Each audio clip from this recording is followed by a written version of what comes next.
मैं द्रौपदी मुर्मू ईश्वर की शपथ लेता हूँ कि ईश्वर की शपथ लेती हूँ कि मैं श्रद्धापूर्वक भारत के राष्ट्रपति के पद का कार्यपालन करूँगी, भारत के राष्ट्रपति पद का कार्यपालन करूँगी सदा अपनी पूरी योग्यता से तथा अपनी पूरी योग्यता से संविधान और विधि का परिरक्षण, संरक्षण और प्रतिरक्षण करूँगी और मैं भारत की जनता की सेवा और कल्याण में निरत रहूँगी।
आखिर क्यों 25 जुलाई को ही भारत के राष्ट्रपति का शपथ ग्रहण समारोह होता है? ये सवाल सबके मन में उठता है। आज 25 जुलाई है और आज के दिन ही भारत के नवनिर्वाचित 15वें राष्ट्रपति श्रीमती द्रौपदी मुर्मू जी का शपथ ग्रहण समारोह है। राष्ट्रपति का शपथ ग्रहण 25 जुलाई को ही क्यों होता है? इसके पीछे यह कारण माना जाता है कि 1977 ईस्वी में नीलम संजीव रेड्डी निर्विरोध राष्ट्रपति चुने गए थे और उन्होंने 25 जुलाई को ही शपथ ली। इसीलिए तब से लेकर आज तक 25 जुलाई को ही लकी दिन माना जाता है और तब से लेकर आज तक भारत के जितने भी राष्ट्रपति हुए सब का शपथ ग्रहण समारोह 25 जुलाई को ही होता है। यह एक मिथ्या सच है।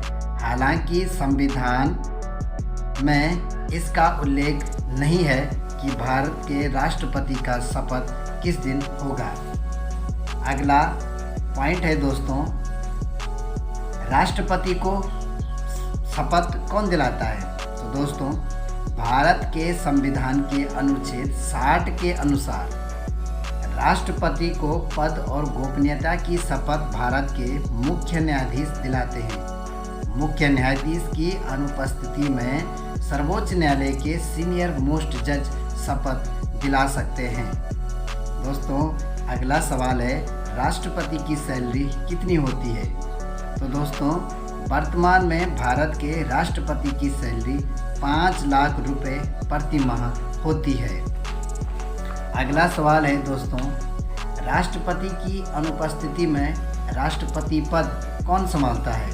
तो दोस्तों, यदि राष्ट्रपति का पद खाली होता है तो इस स्थिति में भारत का उपराष्ट्रपति राष्ट्रपति का कार्यभार संभालेंगे, लेकिन उन्हें इसके लिए राष्ट्रपति पद की शपथ लेनी होगी।